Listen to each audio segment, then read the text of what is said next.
Selanjutnya potongan keempat dari hadis adalah jawaban Nabi SAW. Tunaikanlah hak yang menjadi kewajiban kalian. Di situ ada footnote ditulis nomor 79, yakni kalian melaksanakan kewajiban kalian seperti taat kepada mereka. Maksudnya para pemimpin. Sekarang pemimpinnya zalim. Apa tugas kita? Ya kita jalankan apa yang Allah perintahkan. Kita kan disuruh patuh. Ya patuh saja selama bukan maksiat. Dan tidak melawan mereka. Gak usah kita ribut. Ya. Kita coba berusaha menasihatin, meluruskan. Gitu.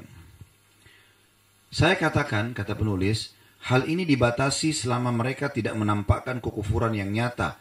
Sebagaimana yang ada dalam hadis Ubadah yang sahih. Ya. Maksudnya adalah, kalau pemimpin itu betul-betul sampai pada kekufuran, seperti misalnya menutup masjid. Gak boleh ada sekolah Islam, gak boleh ada masjid. Melarang umat Islam ibadah itu lain. Dia sudah menahan orang untuk ibadah kepada Allah SWT, itu hukumnya berbeda.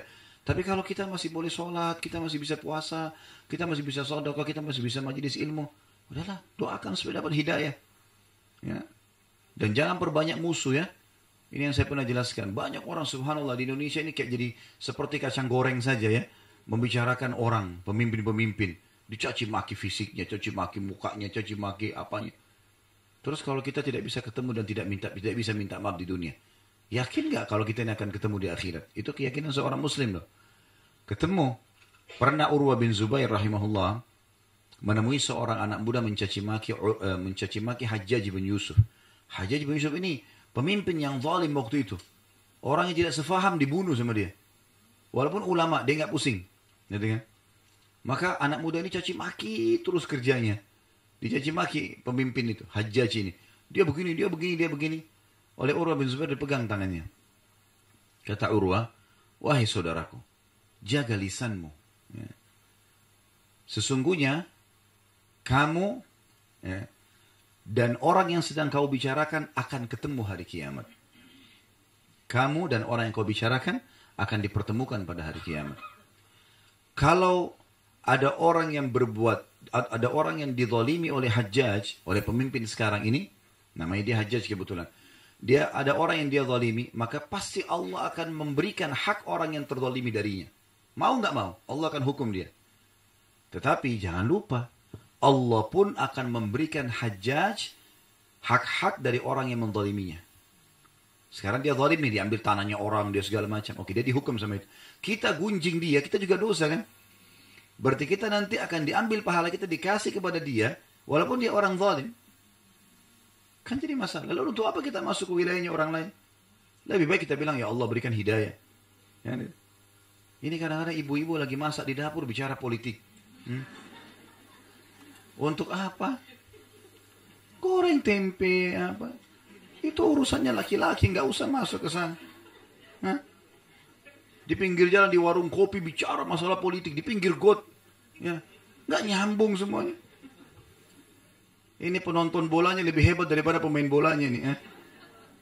Begitu tendangan bolanya gagal, bodoh gitu ya. Padahal sebenarnya dia kalau masuk tendang belum tentu bisa.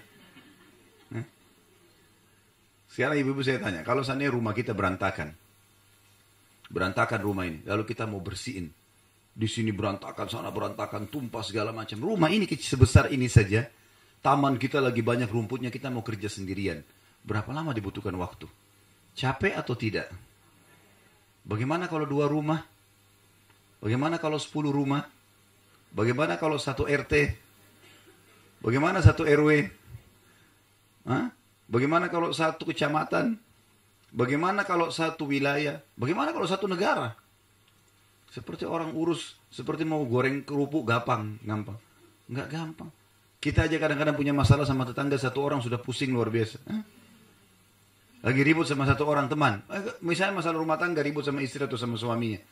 Pusing dia nggak bisa. 1 orang. Bagaimana urus 1 negara? Udah, lebih baik kita jangan campuri wilayah itu. Karena masalahnya, Nabi SAW wasiatkan loh ini. Kalau terjadi itu ada pemimpin zalim. Yang kalian lakukan apa? Lakukan yang telah menjadi kewajiban kalian.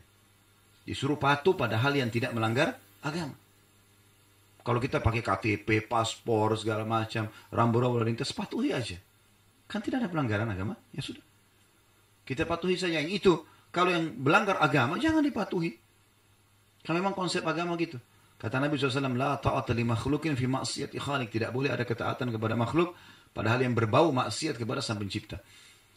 Jadi di sini kita harusnya lakukan ini. Berikan hak mereka dari kalian. Dan yang kita belum dapat. Saya sebagai warga negara belum dapat bagian saya ini dan itu. Saya dizalimi, dikenain pajak, dikenain ini, dikenain itu. Apa kata Nabi SAW? Ini wasiat Nabi loh ya. Bukan perkataan saya. Apa kata Nabi? Dan mintalah kepada Allah apa yang menjadi hak kalian. Percuma minta sama mereka nggak dikasih kan? Udah minta sama Allah langsung. Sang Pencipta. Ya Allah, saya mau ngurus surat rumah saya ditipu nih. Ada orang buat sertifikat palsu. Kita sudah coba urus di pengadilan malah kita kalah. Ya Allah, saya kembalikan urusan ini kepadamu ya Allah. Bukan cuma bumi, alam semesta ini miliknya Sang Pencipta Allah, langit dan bumi. Keluhkan langsung kepada Sang Raja. Sampai pepatah bahasa Arab berbunyi, kalau engkau keluhkan kepada Raja dunia, maka engkau akan rugi. Karena paling tidak dia melihat dirimu apakah kamu punya kedudukan atau tidak sehingga bisa menambah kedudukan dia. Tapi kalau kau minta kepada Sang Pencipta Allah, maka tidak akan berpengaruh permintaanmu dan permohonanmu kepada kedudukan Sang Pencipta Allah. Dan Allah akan berikan kamu kedudukan yang terbaik di dunia. Jadi nggak ada sesuatu yang rugi kalau kembali kepada Sang Pencipta Allah. Ini potongan wasiat Nabi SAW, ya, potongan dari hadis kita yang keempat dan sekaligus hukumnya. Jadi kalau kita menghadapi permasalahan seperti ini, kita coba menjalankan